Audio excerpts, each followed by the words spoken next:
Nous allons attendre encore 2-3 minutes, le temps que tout le monde puisse se connecter avant de commencer la présentation. Je vous remercie de votre présence.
Bonjour à tous, bienvenue au webinaire sur la qualité en formation. Nous allons traiter aujourd'hui le sujet de la transition du Datadog vers la certification qualité.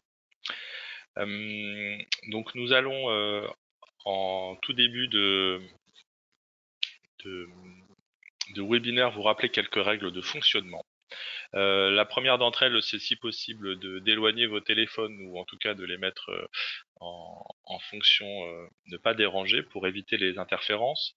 Vous êtes dans une fonction mute et vous ne pouvez pas parler dans ce webinaire pour éviter les interférences encore une fois. Par contre, vous pouvez utiliser la fonction de chat. Je vous invite d'ailleurs à l'utiliser pour évoquer si vous avez une quelconque difficulté d'écoute ou d'inscription sur le webinaire. Nous avons quelqu'un qui est là pour répondre à ces questions techniques et surtout pour poser toutes les questions que l'on traitera seulement en fin de webinaire. Nous allons faire en sorte de vous présenter les contenus sur environ 40 minutes et terminer par donc une vingtaine de minutes d'échange entre nous. Alors je passe la parole donc à Johan qui va se présenter. Alors bonjour à tous. Donc, tout d'abord, merci à Vincent Capouen et à JC.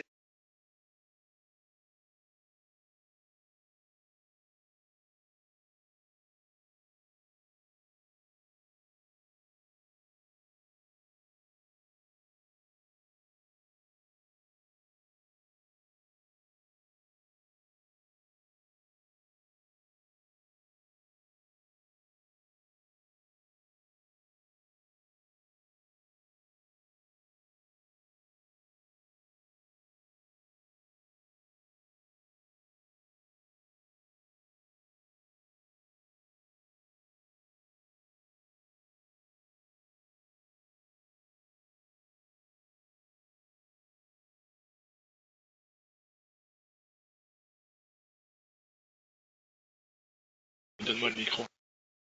Oui, alors on a un petit problème technique avec la connexion de Johan. On va la mettre en place tout de suite. Je vous laisse patienter juste 30 secondes.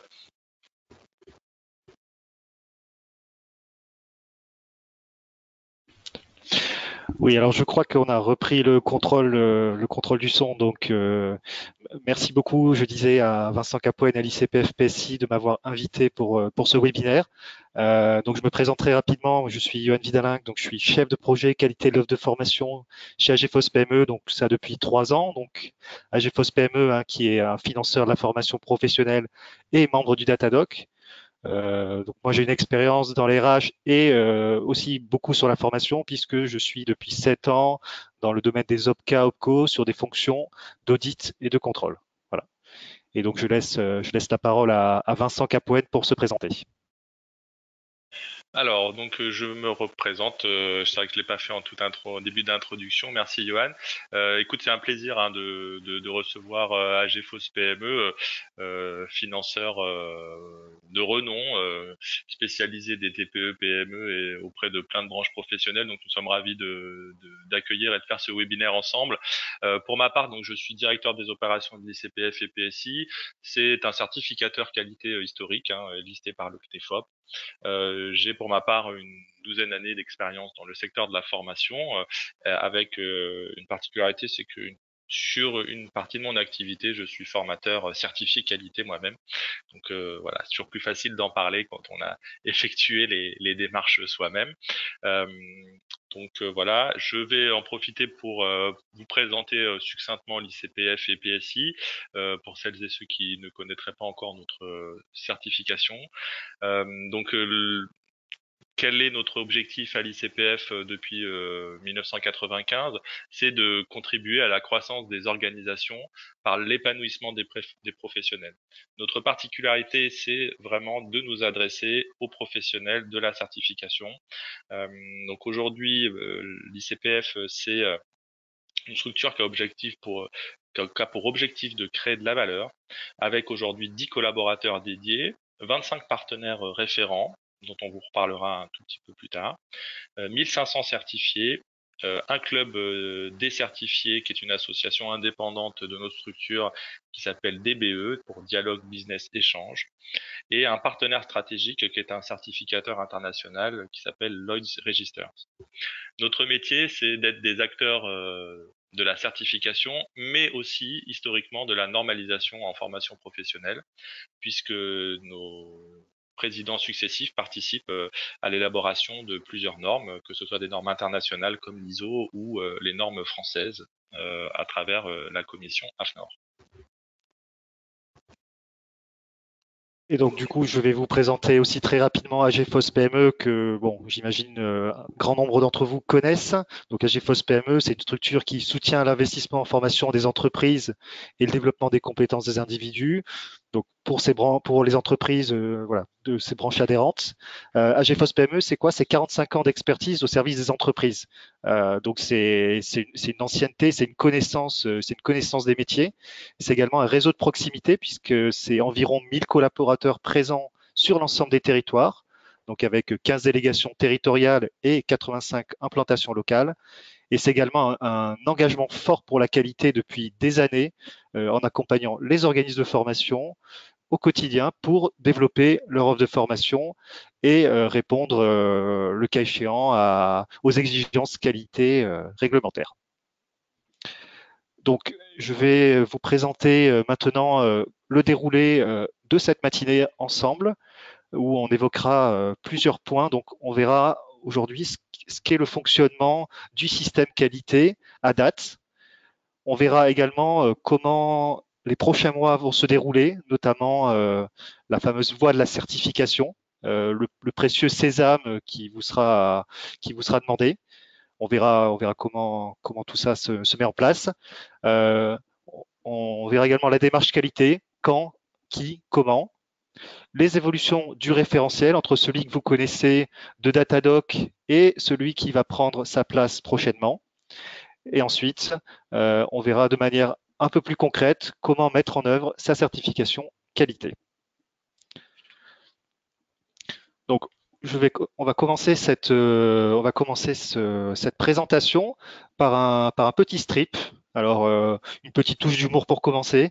Une petite touche d'humour, en fait, qui permet de voir déjà quel chemin va être à parcourir. C'est vrai qu'on on voit qu'on va passer du système Datadoc à un système de labellisation obligatoire. Donc c'est vrai qu'on perçoit dans les réactions d'un certain nombre d'organismes effectivement une forme de désarroi parce qu'ils pensaient que Datadoc, avec Datadoc, ils en auraient fini avec la qualité. Bon, on va voir qu'effectivement c'était une première marche, une marche qui était importante, et je pense que heureusement qu'elle a été là avant qu'on passe sur une certification qualité obligatoire. Voilà. Donc ça sera un premier mot d'introduction par rapport à ça.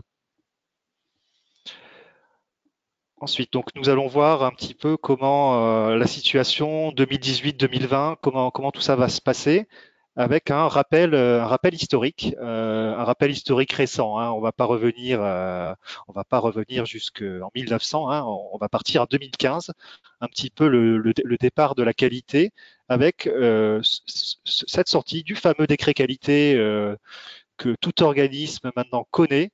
Ce décret, qu'est-ce qu'il disait? Il disait que le financeur devait s'assurer que les formations qu'il finançait étaient de qualité. Donc ça signifiait également pour l'organisme de formation montrer des gages de qualité. Voilà un petit peu comment on en est arrivé là. Suite à ça, les financeurs se sont un petit peu organisés et ils se sont dit bon, ce décret qualité, il y a 6 critères. On va créer 21 indicateurs qui seront une grille de lecture pour les organismes de formation, 21 indicateurs et des modes de preuve associés. Et dans la même foulée, ils se sont dit, plutôt que faire ça chacun dans notre coin, on va créer un espace partagé où les organismes feront une démarche une seule fois, une fois pour toutes. Et donc c'est ce qui a amené la création de la plateforme Datadoc en 2017. Plateforme Datadoc qui a pu donner des sueurs froides à certains, mais voilà, hein, c'était une étape indispensable dans le cadre du respect de ce décret. Et donc aujourd'hui, un organisme qui souhaite se faire financer sa formation par un financeur paritaire doit avoir ces indicateurs validés dans cette plateforme. Voilà, c'est aujourd'hui le système qui perdure. Entre-temps, il ne nous a pas échappé qu'il y a eu une réforme, la loi Avenir professionnel, qui est sortie en septembre 2018. Et un certain nombre de dispositions ont été prises, hein, pas que sur la qualité, sur un grand nombre d'autres choses, mais sur la qualité particulièrement, et notamment une exigence de certification à partir de 2021 pour les organismes de formation. Mais avant de parler de certification, il faut bien qu'on ait un référentiel qui se rattache à cette certification. Et nous avons eu en février 2019 un projet de décret qui est sorti présentant ce nouveau référentiel national qui se substituerait à celui qu'on connaît sur Datadoc. Voilà, donc c'est ce qui va permettre d'apprécier les critères qualité dans le but d'obtenir cette certification qualité. On y reviendra sur les slides prochaines, c'est juste avoir l'historique. Sachez qu'en 2022, l'obligation sera également faite pour les CFA, voilà, qui en étaient jusqu'à présent exonérés, enfin en tout cas qui avaient une présomption de qualité, cette obligation sera de 2021 pour les CFA qui se créeraient entre-temps. Voilà, 2022, c'est uniquement pour les CFA existants à l'instant T. Voilà un petit peu pour ce rappel historique. Alors, depuis le 30 septembre 2017, il est impossible de faire financer sa formation sans être référencé dans le catalogue du financeur ou sans être référençable dans Datadoc. Pourquoi 30 septembre 2017 Initialement, Datadoc était sorti le 1er janvier 2017 et on avait instauré une période de transition en se disant cette période-là, elle va permettre aux organismes de s'inscrire sur la plateforme et aux financeurs de valider les déclarations. Bon, on s'est aperçu qu'il y avait la masse avait été sous-estimée. C'est pour ça que dans les faits, cette période de transition s'était décalée jusqu'au 30 septembre 2017. Un petit point sur des statistiques Datadoc. Hein, aujourd'hui, on a 87 000 OF qui sont déclarés à la directe sur le fichier direct, et en parallèle, on a 69 000 OF inscrits sur le Datadoc. Donc, on n'est pas si loin que ça sur le volume, mais on voit quand même qu'il y a une déperdition. Parmi ces 69 000 organismes inscrits, on en a 45 000 qui sont référençables. C'est à peu près 2 tiers. C'est à peu près 2 tiers. Donc encore une fois, une forme d'écrémage, hein, par rapport au nombre d'inscrits. Et encore, par rapport à ces 45 000 référençables, seuls 7 500 sont certifiés. Donc 15% à peu près des référençables. Voilà. Donc ça, c'est des ordres de grandeur à avoir en tête en vue de la future certification obligatoire. Bon, il y a toujours présent jusqu'à fin 2020 le contrôle des financeurs qui vient s'assurer que les critères qualité sont respectés lorsque des actions de formation sont menées. Donc que c'est pas simplement de la théorie, c'est ils sont réellement mis en place lors d'actions de formation.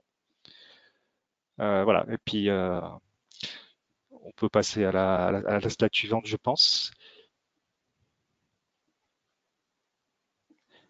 Alors, voilà, le fonctionnement depuis 2016-2017. Alors, on a mis 2016 parce qu'il existait auparavant pour d'autres structures.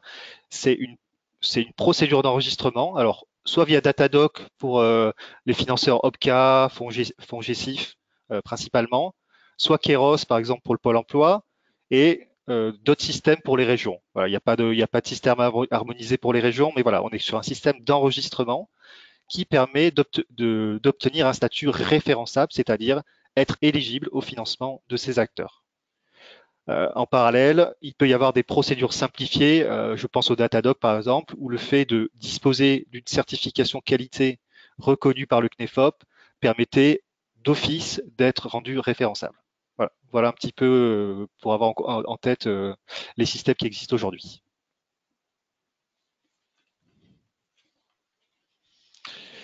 Et donc, l'horizon de ces 18 prochains mois, alors 18, 20 prochains mois, on va dire jusqu'à fin 2020, c'est, comme je vous le disais, l'obligation d'obtenir une certification qualité pour les OPAC. Alors, OPAC, c'est un terme qui n'est pas encore stabilisé. C'est un terme qui est repris du projet de décret. Ça veut dire organisme prestateur d'action concourant au développement des compétences. Derrière ce terme, un peu complexe, en fait, c'est juste qu'on reprend la spécificité de tous les opérateurs, donc les EF dites classiques, mais également les CFA, qui font de l'apprentissage, les prestataires de bilan de compétences et les accompagnateurs VAE. Donc en fait, tout ça, ça reprend la nouvelle définition de l'action de formation qui se veut beaucoup plus large. Et donc vous allez me dire une question récurrente, quel avenir pour Datadoc? Alors, effectivement, la question peut se poser à partir du moment où en 2021, un nouveau système va prendre le relais. Donc ce qui est sûr, c'est que jusqu'à fin 2020, le système Datadoc persiste. Pour les organismes qui sont déjà dessus, c'est toujours la clé d'entrée du financement. Pour un organisme qui se créerait aujourd'hui, Datadoc, c'est également la porte d'entrée donc pour obtenir ces financements. Voilà, donc qu'on soit clair, jusqu'à fin 2020, c'est bien un système qui persiste. De même que les contrôles des financeurs ou de Datadoc post-déclaration, c'est-à-dire sur site, voilà, sur site. À partir de 2021, on est sur des projections. Alors, je vous ai mis plusieurs hypothèses possibles. Donc, ce sont des hypothèses. Ce ne sont pas, c'est pas la réalité. C'est des hypothèses que j'ai émises, Donc, une hypothèse, ça serait la disparition pure et simple de la plateforme. Voilà, c'est quelque chose qui pourrait ne pas être exclu puisque le système de certification prendrait le relais. Ça pourrait aussi être un outil qui permettrait de centraliser les contrôles qualité de tous les financeurs. Pourquoi pas? Ça serait une prolongation de son rôle initial. Il pourrait également centraliser toutes les certifications et labels qualité, puisque c'est une base d'OF très complète, très à jour. Donc voilà, il pourrait y avoir un travail fait là-dessus. Et on pourrait avoir alors une autre hypothèse, hein, ça pourrait être la transformation du GIE D2F, donc c'est la structure qui porte le Datadoc, structure juridique, en certificateur. Pourquoi pas? Ça serait complètement un changement de logique, un changement de rôle, mais c'est quelque chose qu'on peut imaginer. Tout à fait. Voilà. Et sur ces paroles, je vais passer la parole à Vincent Capouen, voilà, qui va vous parler. Merci Johan. Alors donc dans la continuité de ces projections jusqu'à la fin 2020 et l'obtention de la certification qualité, quel est le planning pour vous, organisme de formation? Alors il y en a un premier, c'est que en effet les textes aujourd'hui sont attendus, les textes officiels sont attendus pour être publiés d'ici la fin du mois ou d'ici le début de mois prochain, qui mentionneront donc à travers un décret et un arrêté les nouvelles modalités de fonctionnement de la certification. Il y a un nouvel acteur qui va rentrer dans le fonctionnement. Alors, nouvel acteur pour vous, organisme de formation, mais pas pour nous, certificateurs. D'ailleurs, il s'adresse à nous, certificateurs. C'est le COFRAC qui va venir donc accréditer les certificateurs. Donc, c'est pour vous un acteur, on va dire, avec lequel vous n'allez pas rentrer en relation. C'est vraiment nous, certificateurs, qui devons nous faire accréditer par le COFRAC. Ensuite, il y a l'obtention de cette accréditation, donc qui va se faire ou qui va débuter en 2019. Aujourd'hui, sur les dates, elles ne sont pas encore définies, mais on peut imaginer à partir de septembre-octobre de cette année. Et ensuite, vous avez bien sûr, vous, organisme de formation, avec cette échéance au 31 décembre 2020. Alors bien sûr, échéance si vous souhaitez continuer à travailler dans le système que vous connaissez aujourd'hui pour accéder au financement public parapublic. Donc autrement dit, c'est le schéma en bas de présentation qui vous dit voilà, vous avez des clients qui vous font des demandes, ils souhaitent les faire financer au titre de la formation professionnelle. Dans ce cas-là, ils rentrent en relation avec des financeurs comme AGFOS PME, et dans ce cas-là, le système de certification qualité se met en place. Donc ça, c'est le planning qui nous attend dans les prochains mois. Alors, au-delà de ce planning, quels sont les nouveaux acteurs? Donc, je viens d'en présenter, de présenter le COFRAC succinctement, mais je peux vous préciser les choses. Donc, voilà, son métier, c'est d'accréditer les certificateurs, et il va le faire selon une norme dite de service. Son métier, donc, c'est d'évaluer en fait le fonctionnement des certificateurs, notre fonctionnement, notre façon d'auditer, notre impartialité. C'est ce qui apporte de la valeur, la plus grande valeur sur le marché d'une certification qualité. Donc, ils vont le faire sur la base d'un fonctionnement dit de service. Et de l'autre côté, vous avez une nouvelle structure qui s'appelle France Compétences, qui existe depuis le 1er janvier 2019, qui fusionne plusieurs autres structures institutionnelles qui existaient jusque-là, dont le CNEFOP, sur le sujet de la qualité, qui était un acteur primordial. Et il va avoir un double rôle. Il va avoir un rôle de labellisation, puisqu'il y a certaines structures qui sont portées, de certification, qui sont portées par des acteurs publics majoritairement, par des ministères notamment. On vous a mis quelques exemples pour le ministère de l'Intérieur, par exemple, ou celui de l'Éducation nationale. Et il va donc lui-même, enfin elle-même, France Compétences, labelliser des acteurs qui ne peuvent pas rentrer dans le système des organismes de la certification des organismes de formation standard. Donc c'est des offres, on va dire, spécifiques. Voilà. Ensuite, vous avez aussi un autre rôle de France Compétences qui est annoncé, c'est celui de lister les organismes qui soient certifiés ou labellisés. Donc là, pour le coup, ça sera une liste qui sera consultable par les financeurs et qui correspond aujourd'hui, pour ceux qui le savent, à la finalité en fait des démarches, des procédures d'enregistrement que Johan vous a présenté tout à l'heure, notamment à travers le Datadoc. La finalité étant que vous apparaissiez en tant que centre de formation sur un catalogue qui permettent aux acteurs de financement de vérifier que vous êtes conforme à la réglementation qualité. Donc ça, c'est l'évolution envisagée de ces catalogues de référencement. Alors, Johan vous l'a dit en introduction, le sujet de la marche ou de l'escalier de la qualité. Alors, je vais vous présenter succinctement le fonctionnement de ce qui peut être aujourd'hui votre situation. Vous pouvez être à différents niveaux en fait aujourd'hui, donc on va faire en sorte de tous les présenter. Donc le premier niveau, c'est vous êtes un nouveau centre de formation où vous avez en projet de vous lancer dans une activité de formation. Donc on estime que vous êtes au rez-de-chaussée, voilà, vous êtes au début de votre démarche et vous dites quelles sont les démarches que j'ai à mener. Alors pour le coup, la première c'est d'obtenir le numéro de déclaration d'activité à la directe. Je pense que vous connaissez tous ce dont il s'agit. Donc c'est une démarche, on va dire, administrative, déclarative à faire auprès de la directe de votre région d'implantation. Ensuite, une deuxième marche qui est celle du référencement par les financeurs. On l'a dit tout à l'heure, ce système perdure jusqu'en 2020 et pour le coup, vous avez potentiellement plusieurs voies, soit la voie du référencement direct comme le Datadoc ou Keros, et vous avez potentiellement donc la troisième marche qui est celle de la certification reconnue par le CNEFOP. Alors, même si le CNEFOP a disparu, la dénomination demeure aujourd'hui. Et donc, l'ICPF fait partie de cette liste-là depuis 2016. Donc ça, c'est la troisième marche, c'est d'obtenir une certification qui vous permet des inscriptions simplifiées auprès du Datadoc, de Keros et de toutes les démarches similaires. Et en plus, de faire valoir le principe de la démarche qualité que je vais vous détailler juste après. Et enfin, la quatrième marche, c'est celle d'aller vers la certification RNCQ ou RNQ. Donc, c'est le référentiel national, c'est tout ce qui est en attente de publication, qui est donc la quatrième étape. Donc, pourquoi on vous présente ça de cette manière? C'est qu'en fonction de là où vous êtes, vous avez en fait des seuils à passer.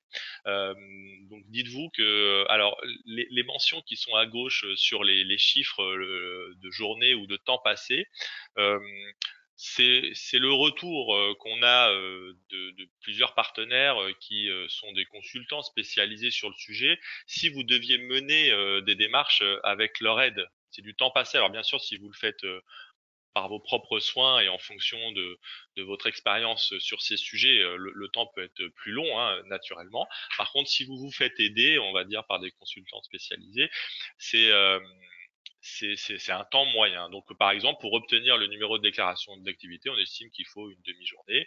Et puis, si vous voulez obtenir l'inscription au Datadoc, ça peut être 1 ou 2 jours. Et puis, si vous voulez vous faire certifier, il faut rajouter 2 jours. Et puis, demain, il faudra en plus rajouter un jour, plus toutes les notions d'audit qu'on vous détaillera par la suite, pour aller vers cette quatrième marche. Donc, ce qu'on peut vous faire comprendre, c'est que en fait, en fonction des sauts que vous allez faire et de votre situation de départ, le passage sera de plus en plus important. Donc, c'est sûr que si je prends un exemple autre sportif, parce que j'ai une de mes collègues qui s'est blessée hier en courant. En fait, si vous vous dites, tiens, je veux me mettre à courir, c'est sûr que si vous faites 10 km la première fois, ça va vous paraître un gros challenge. Et puis, si vous vous entraînez très souvent et que vous voulez faire un marathon, le marathon de Paris avait lieu il y a pas longtemps, c'est sûr que vous allez peut-être y arriver plus facilement. Par contre, si du jour au lendemain, vous vous dites, tiens, je vais faire un marathon, le passage sera d'autant plus important. Donc, dites-vous que le système qualité, c'est un peu la même chose, toute proportion gardée. Vous avez, c'est sûr, des marches à passer et de l'entraînement et des choses à mener pour atteindre ces objectifs.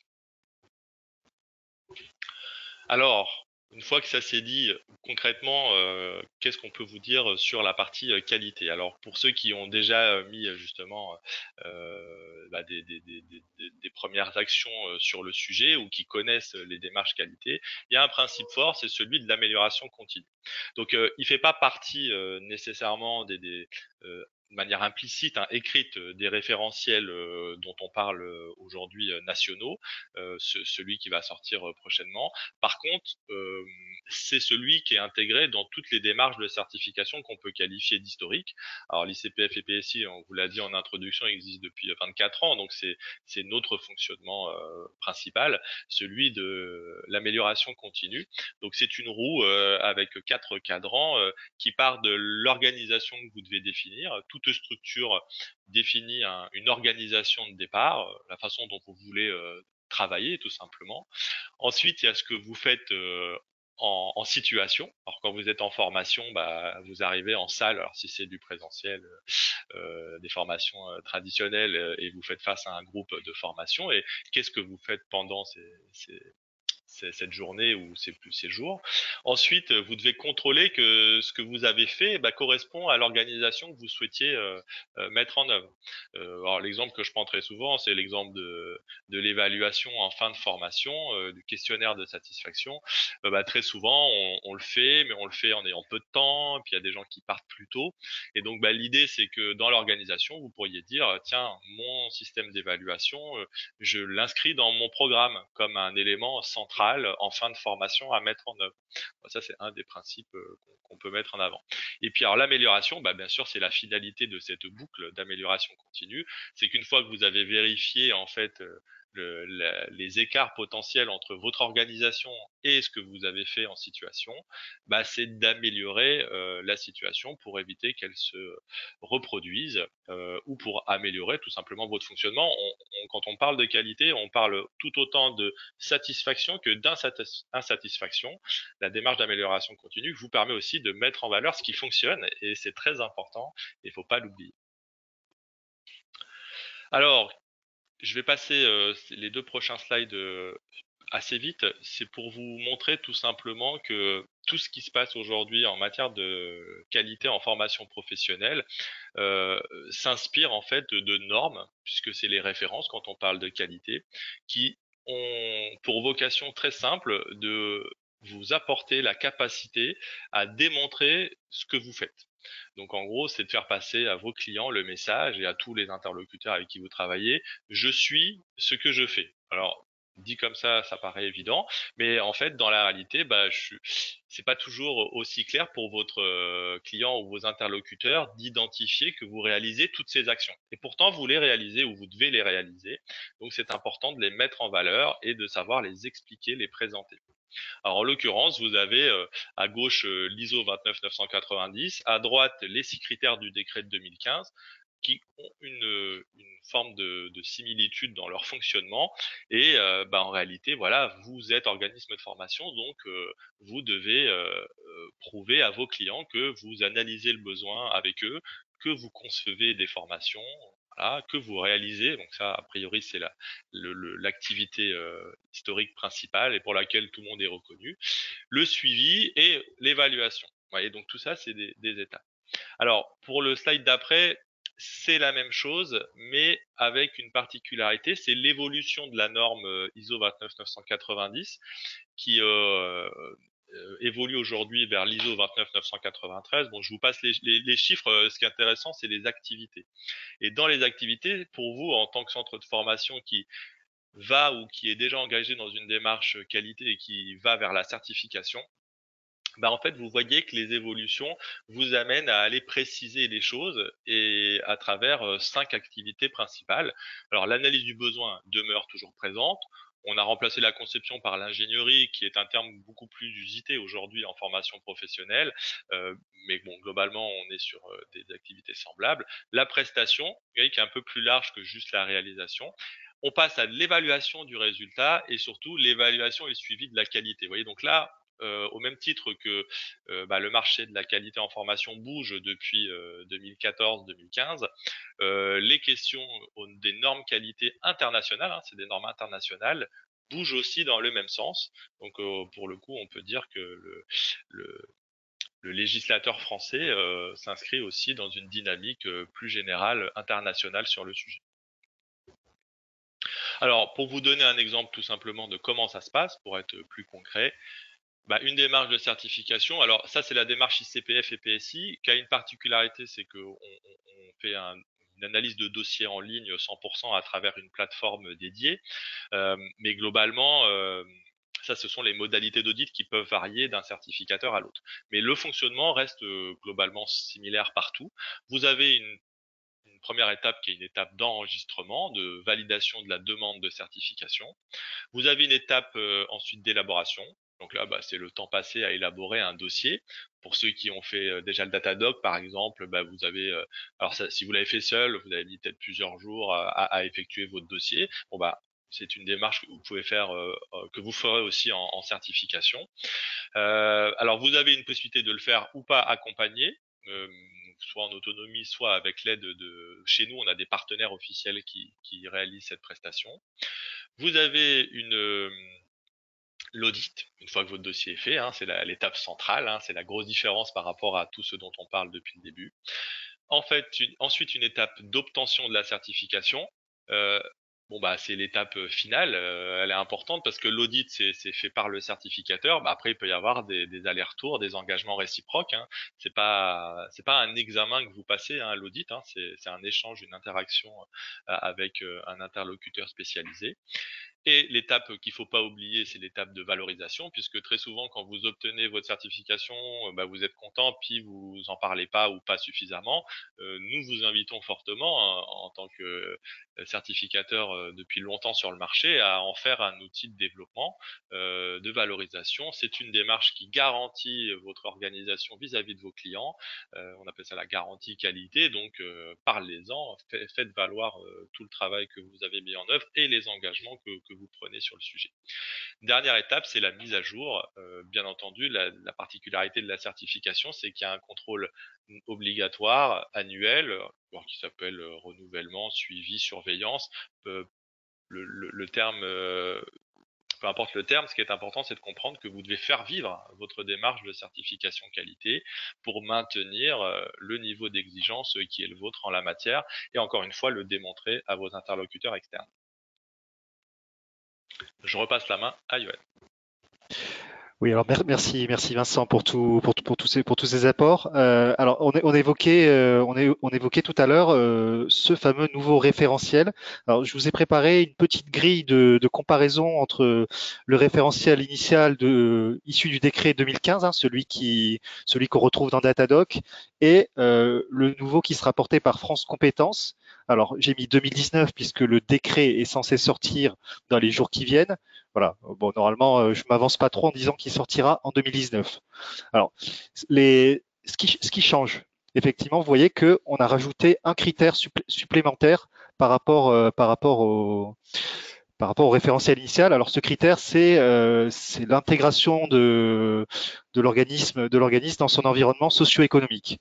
Voilà. Donc ça permet de visualiser cette dimension supplémentaire. Au niveau des indicateurs, vous voyez qu'on a fait par contre un bond spectaculaire puisqu'on est passé de 21 à 32. Alors, faut pas avoir peur. 32, ça ne veut pas dire que vous serez forcément concerné par 32 indicateurs. C'est juste qu'on a intégré 10 indicateurs spécifiques pour différentes raisons, selon le type d'action que vous réalisez. Si vous faites du bilan de compétences, vous serez concerné par certaines choses, pas d'autres. Si vous faites de l'apprentissage, également. Donc voilà. Donc il a au moins le mérite d'être plus complet et en tout cas de s'adapter beaucoup plus aux différentes typologies qui existent sur le marché de la formation. Ce qui change réellement, plus que le contenu, c'est surtout la vérification et la sanction, puisqu'avant on était sur un système qui était vérifié par les financeurs qui ensuite prenaient en charge les formations. Donc finalement, on était sur un système peut-être de partie prenant. Et c'est ce qui a été changé dans le nouveau référentiel, puisque on reporte ça sur un tiers certificateur ou labellisateur, voilà, qui seront soit reconnus par le COFRAC, soit par France Compétences. Voilà, donc l'État qui reprend en main le pilotage de la qualité, comme on l'a vu tout à l'heure. Et la sanction. Là, pour le coup, on est sur deux choses différentes, puisque dans un premier cas, on était sur la référentialité, donc qui permettait aux financeurs de me financer, voilà. Et dans l'autre cas, on sera sur une certification qualité, donc qui me permettra d'être financé, mais qui surtout valorisera ma profession, et c'est quelque chose dont je pourrais me prévaloir auprès de mes clients. Donc, je vais faire un petit focus sur les spécificités, sur les 10 indicateurs spécifiques. Alors, je ne vais pas rentrer dans le détail de chaque indicateur, mais juste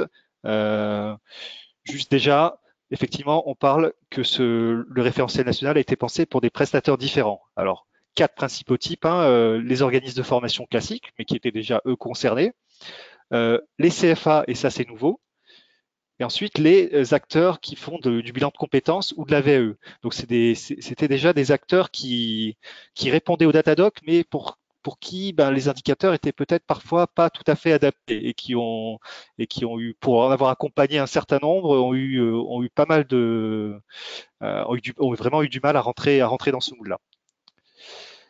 C'est également un référentiel national qui est pensé pour englober différents types de publics. Alors, du super stagiaire à l'apprenti, au demandeur d'emploi, et également un gros volet sur l'accessibilité des personnes en situation de handicap.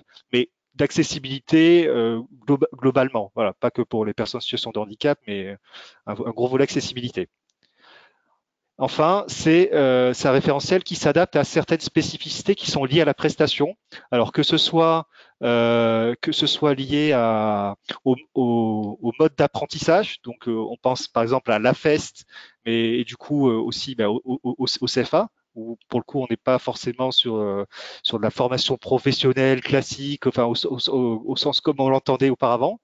C'est également quelque chose qui tient compte de la nature, on va dire, de la nature de la prestation, de la nature juridique de la prestation, si elle est faite en portage salarial, si elle est faite en sous-traitance. Voilà, donc ça, c'est des thèmes qui sont abordés et auxquels, voilà, qui n'étaient pas forcément, encore une fois, présents dans l'ancien référentiel. Donc ça en tient compte. Je passe la main à Vincent qui va vous parler des modalités d'audit, parce que du coup, par rapport à un référentiel, ben, on a souvent des modalités d'audit associées et je vais laisser Vincent en parler.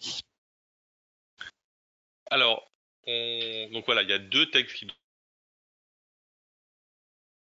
doivent sortir, hein, on vous l'a dit, le décret et un arrêté. Donc le décret précise le nouveau référentiel que vient de vous présenter Johan, et l'arrêté précise les modalités de certification. Donc là, bon, bah, ça concerne nous en tant que certificateurs, mais aussi pour vous, bah, ça va vous répondre à toutes les questions de combien de temps ça va prendre, quel est le coût et quelle est l'organisation associée. Alors, donc c'est un projet d'arrêté en date de février. Les conditions de certification vont être celles qui sont déjà en place pour la plupart des certificateurs, hein. Sur ce sujet, il n'y a pas de changement majeur pour un certificateur comme l'ICPF par exemple, dans le sens où on fonctionne déjà sur le principe de la non-conformité. Donc les conditions de certification, par contre, elles sont précises cette fois-ci, elles seront communes à tous les certificateurs. Vous avez une non-conformité majeure ou 5 non-conformités mineures. Vous avez un risque de ne pas être certifié. Donc ce principe, bien sûr, rentre dans ce que je vous expliquais tout à l'heure, c'est-à-dire que quand vous êtes audité, il y a un rapport d'audit qui est fourni et vous avez des plans d'engagement, des plans d'action à mettre en œuvre pour corriger les éventuelles non-conformités.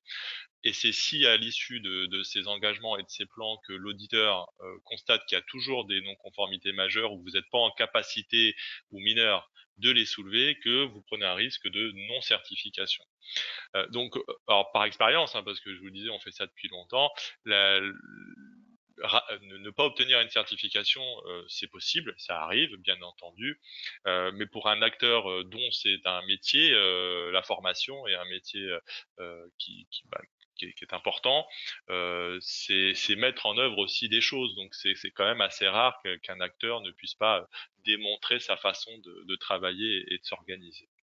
Alors par contre après, les impacts en matière de fonctionnement que propose cet arrêté, bon, on va pas tous les détailler, mais en effet, il y a des questions qui sont mises en œuvre pour s'adapter au plus près des situations de chaque organisme de formation.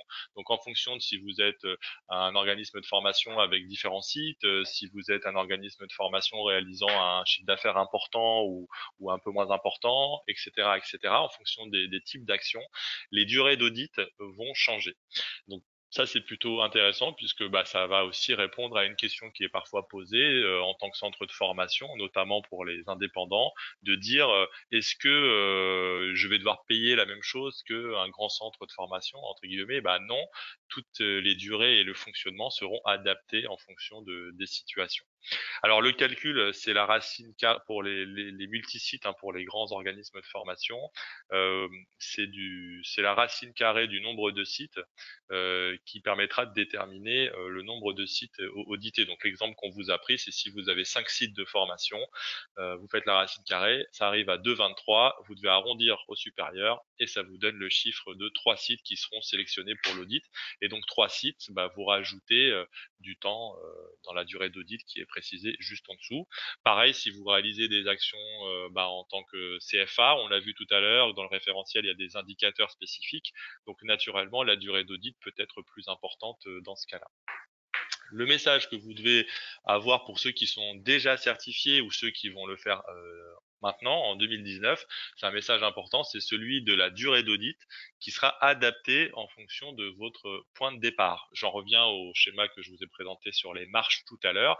Si vous êtes déjà à la 3e marche, bah, naturellement, le fait d'aller à la 4e, vous aurez des avantages en matière de durée d'audit. Alors quand on parle de durée d'audit, je vous parle pas des prix parce qu'ils sont pas encore définis, mais vous comprenez bien que c'est lié à la question de la durée, des déplacements et de la pertinence.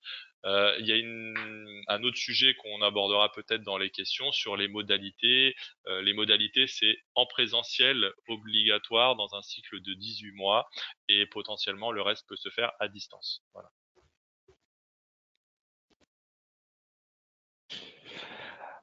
Alors, du coup, je vais conclure cette présentation avec des chiffres. Alors, effectivement, je vois sur les questions que vous posez, le coût. Effectivement, on va aborder ça. Je ne sais pas si je pourrais vous apporter une réponse.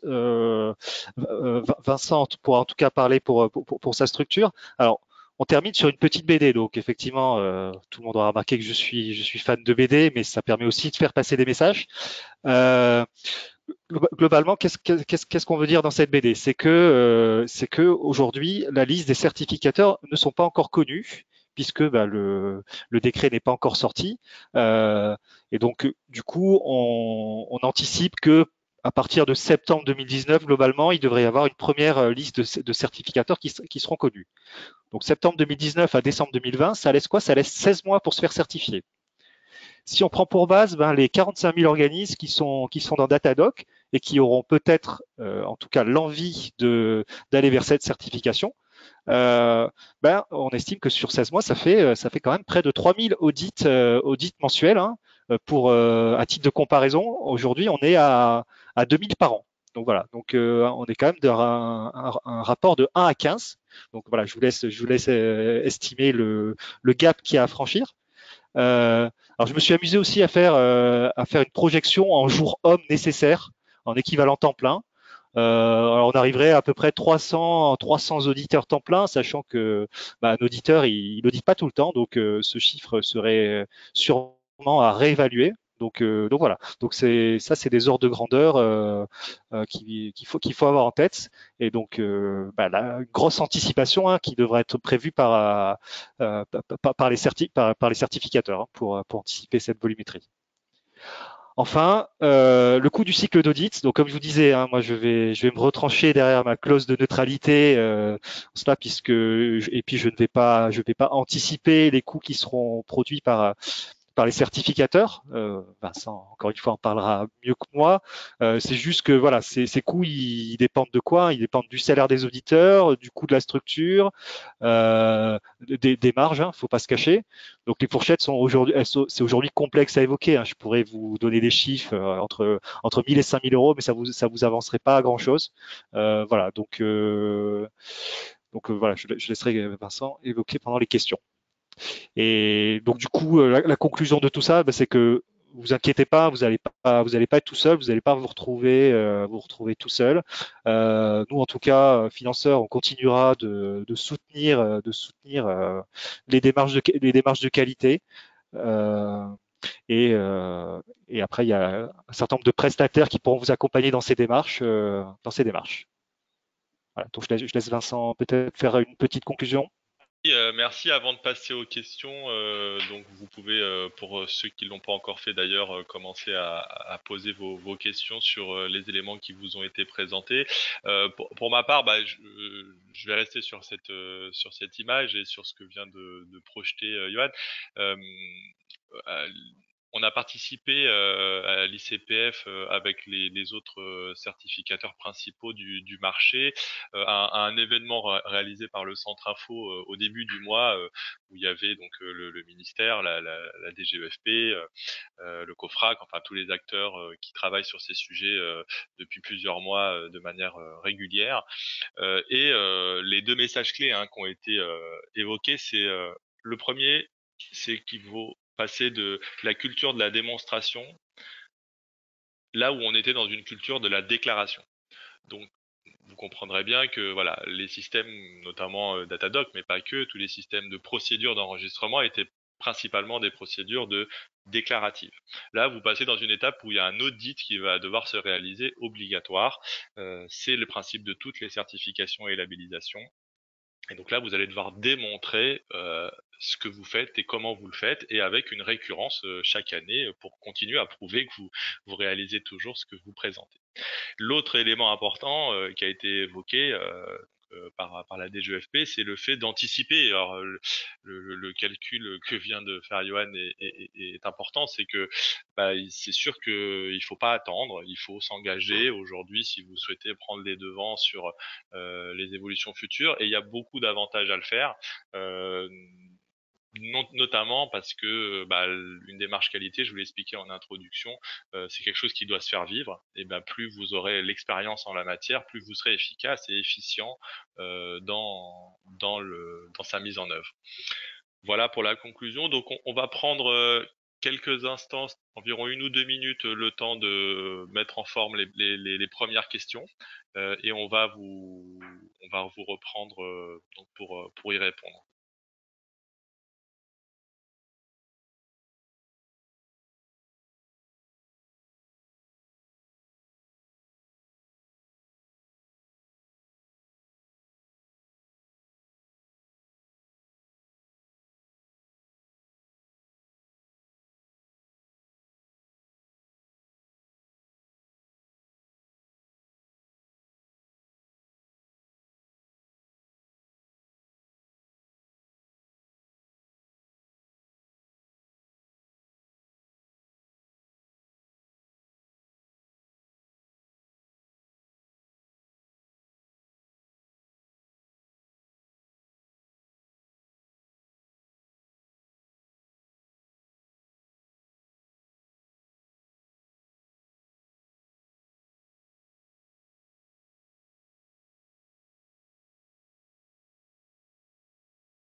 Oui, alors du coup, on a fait un peu le tri dans les questions pour pouvoir savoir quoi vous répondre. Alors, donc, j'ai une question de Pascaline Maton. Est-ce que les prestataires intervenant en formation auront l'obligation d'avoir un numéro de formateur et être certifiés qualité?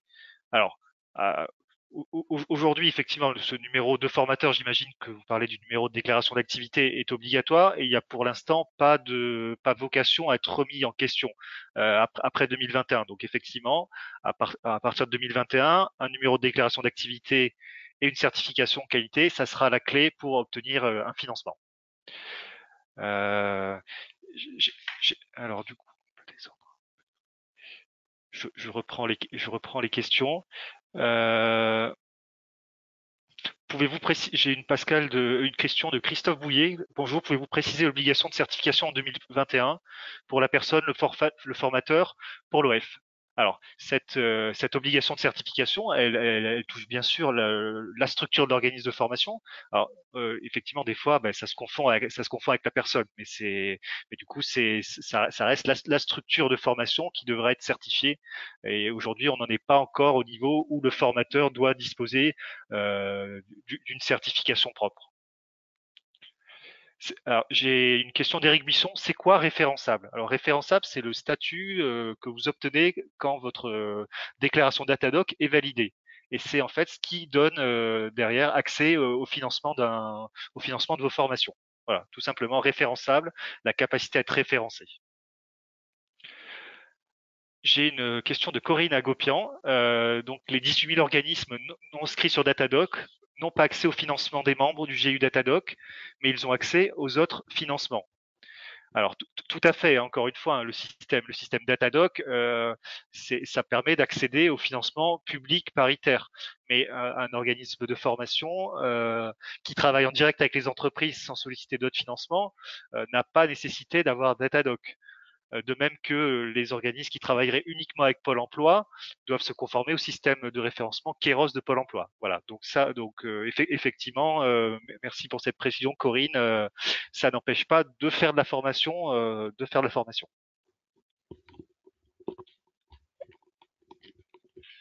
Alors, je vais répondre à mon tour à la question de Jackie Bourjalami. Un consultant formateur indépendant qui intervient uniquement en sous-traitant doit-il demander à être certifié?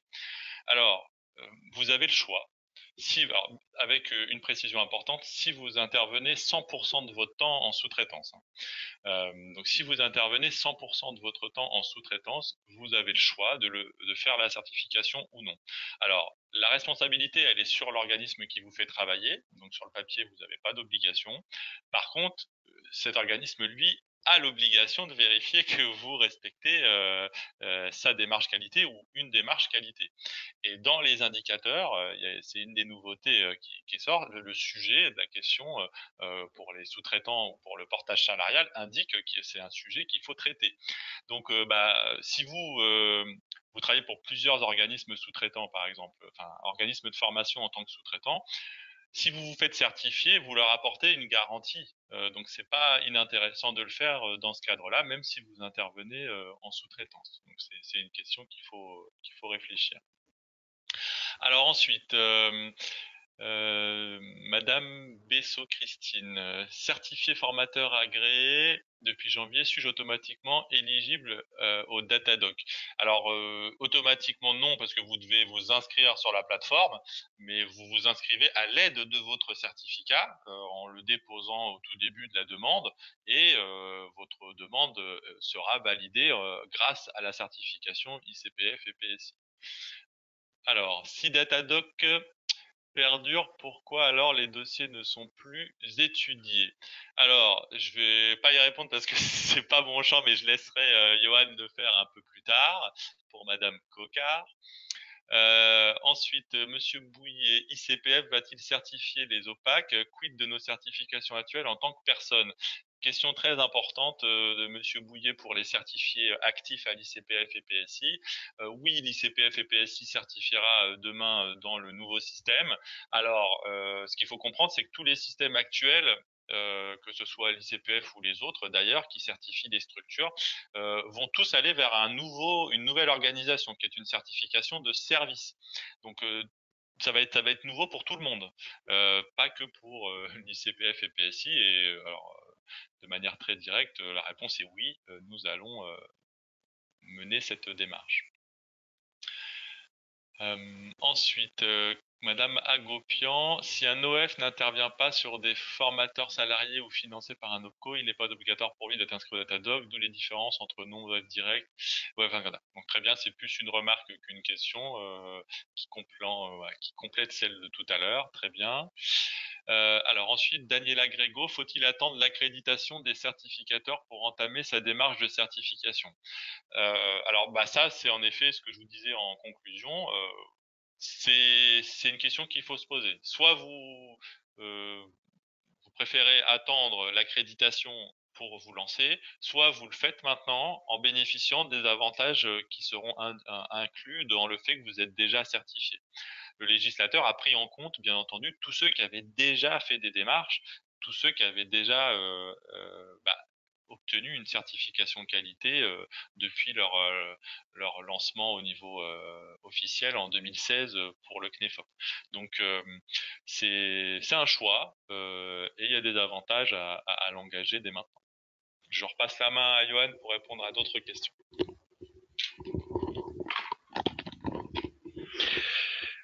Oui, alors du coup, je rebondis sur la question des dossiers pas étudiés. Alors les dossiers sont encore étudiés, hein, bien sûr, puisque nous à GFOS PME, nous continuons à instruire des dossiers, de même que les financeurs et une équipe au niveau du Datadoc, une équipe dédiée. Voilà, donc effectivement, je peux que regretter que certains dossiers ne soient pas encore ne soit pas encore étudié. Bon, j'invite peut-être la personne à me contacter par mail pour voir s'il y a d'où proviendrait le blocage. Mais voilà, en tout cas, je tenais à vous rassurer sur le fait que on étudie encore les dossiers. J'ai également une question sur les consultants formateurs indépendants en portage salarial. Alors, effectivement, le nouveau référentiel parle bien de portage salarial, et en fait, aujourd'hui, c'est encore une fois à la structure porteuse, hein, à qui revient à la responsabilité en fait d'harmoniser ces process, parce qu'effectivement, une entreprise de portage salarial peut avoir plusieurs consultants formateurs indépendants sous son aile, et voilà, c'est donc la responsabilité lui revient à elle, et puis évidemment aux consultants formateurs indépendants de se conformer aux process qui sont mis en place. J'avais également une question sur peut-on être référencé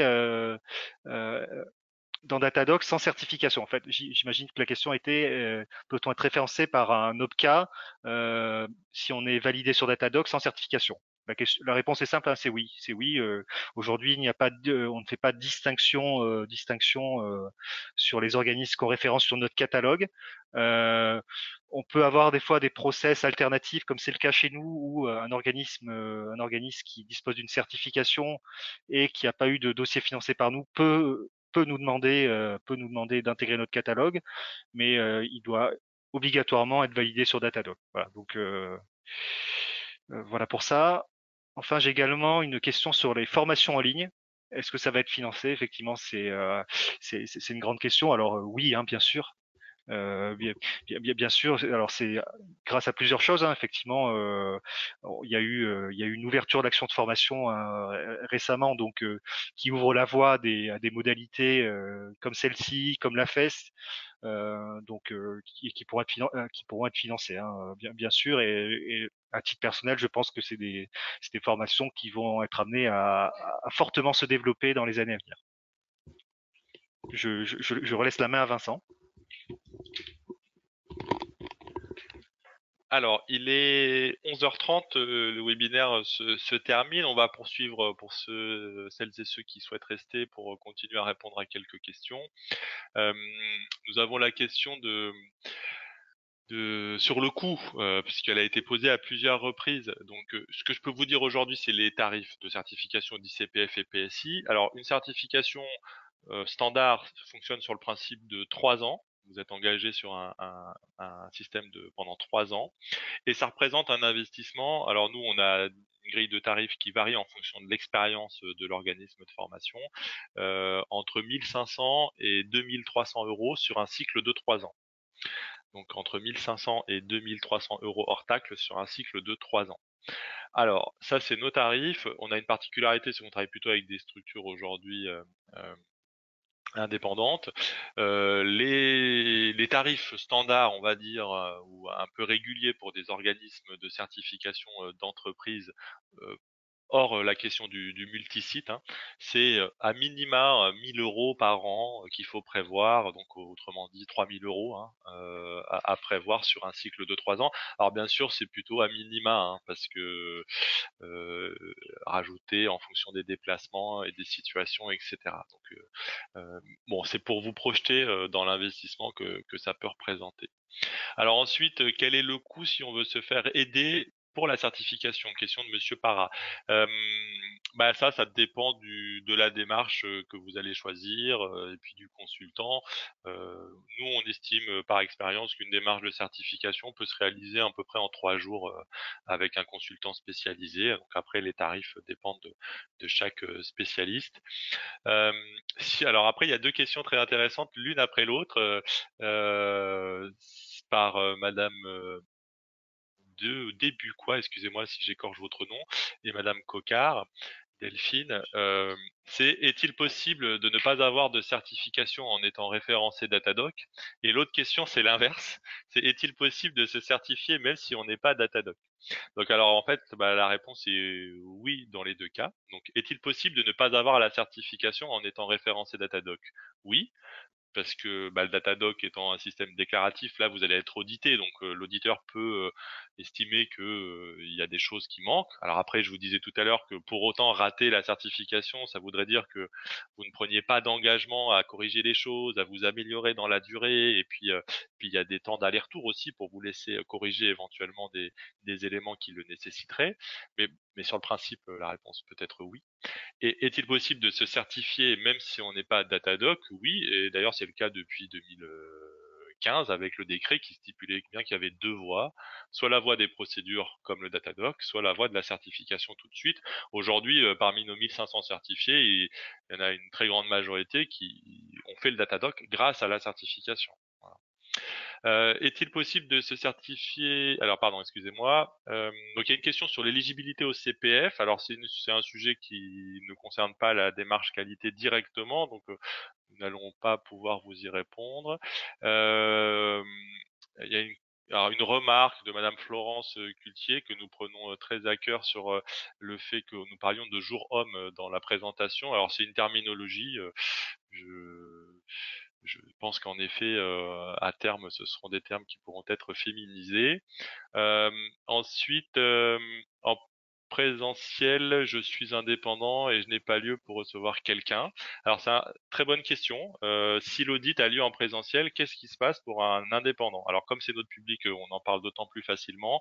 Euh, En fait, bah, il y aura des lieux qui seront loués où vous serez reçu dans les locaux du certificateur ou de l'auditeur pour ce faire. Donc des solutions seront mises en œuvre pour réaliser l'audit euh, en présentiel, même quand vous êtes indépendant. Voilà. Je repasse la main à Johan pour continuer. Il y a beaucoup de questions, on vous en remercie.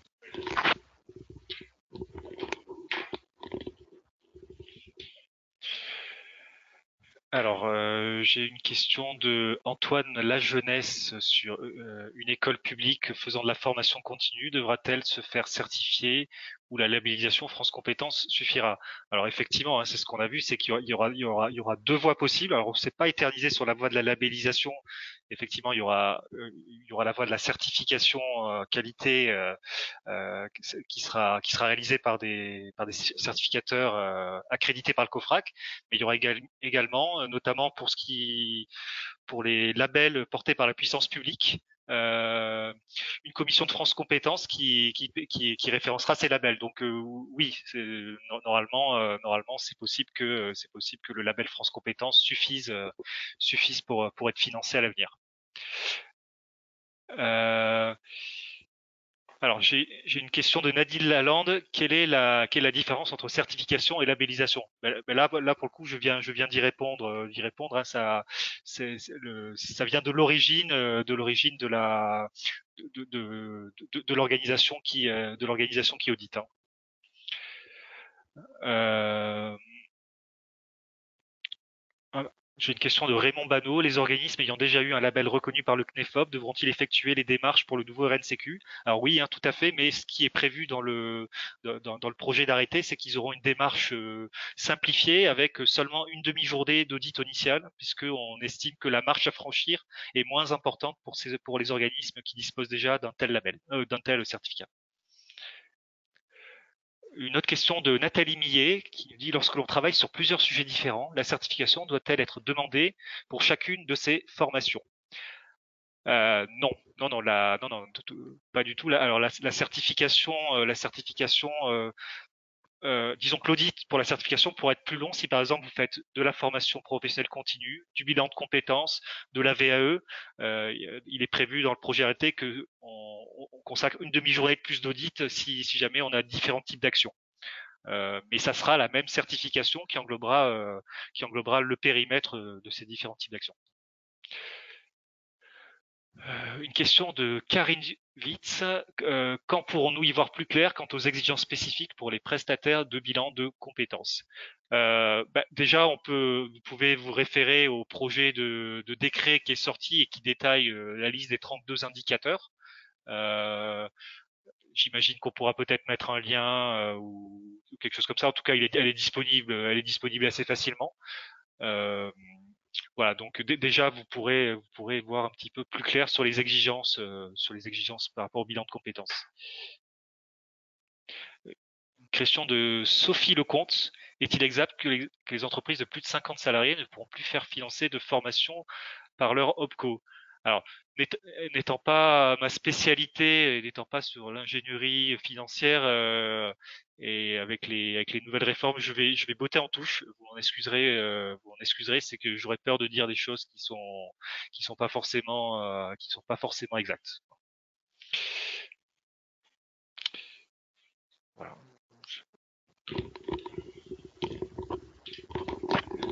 Alors les questions continuent d'affluer. On sent que le sujet est important. Est-ce que vous nous entendez toujours? Parce qu'il y a quelques personnes qui nous disent qu'il y a des problèmes de son. Bon, apparemment, ça convient. Alors, merci. Parfait pour ceux qui répondent. Il y a pas mal de questions. Alors, on va arrêter de les prendre de manière spécifique. Par contre, elles seront toutes retraitées hein, et vous aurez des réponses qui seront proposées à la suite du webinaire. Pour cela, je vous inviterai à l'issue de de cette présentation à remplir les questionnaires d'évaluation qui vous seront envoyés. Ça vous permettra d'accéder par la suite au replay qui sera ensuite seulement mis en ligne sur notre page YouTube et puis des questions-réponses qui seront envoyées à tous les participants à l'enquête. Il y a une question générale qui revient sur laquelle je peux finir parce que c'était aussi mon propos tout à l'heure en conclusion. C'est celui de quand entamer la démarche. Est-ce que vous pouvez d'ores et déjà prendre contact avec un certificateur? Alors, j'ai envie de dire oui, oui, 3 fois, puisque pour le coup, c'est ce qu'on fait. J'ai tendance à rappeler à tous nos interlocuteurs que la certification qualité que l'on propose, parmi d'autres, hein, on la propose depuis 25 ans. Donc, c'est pas parce qu'il y a une réglementation aujourd'hui que la certification est nouvelle.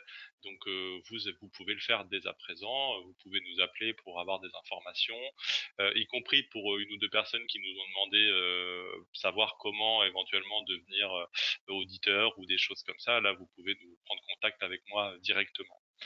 Je vous propose de terminer sur cette matinée. Encore merci à toutes et à tous de votre présence, de votre participation active. Ça a été un plaisir pour nous de présenter ces informations qui sont d'actualité et je vais laisser donc Johan également vous dire un mot de départ. Oui, donc un grand merci à tous d'avoir été présents ce matin. Effectivement, le sujet était important et c'est moi qui ai participé à quelques webinaires, c'est la première fois que je vois autant de questions. Preuve que le sujet est porteur, qu'il y a de l'attente. Alors, j'espère qu'on aura répondu en partie au moins à certaines de nos interrogations.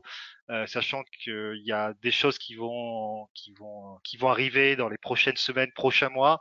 Et voilà, j'espère qu'on pourra apporter de la lisibilité à tout ça. Voilà, en attendant, merci à tous et puis bah, à bientôt, à bientôt. Merci.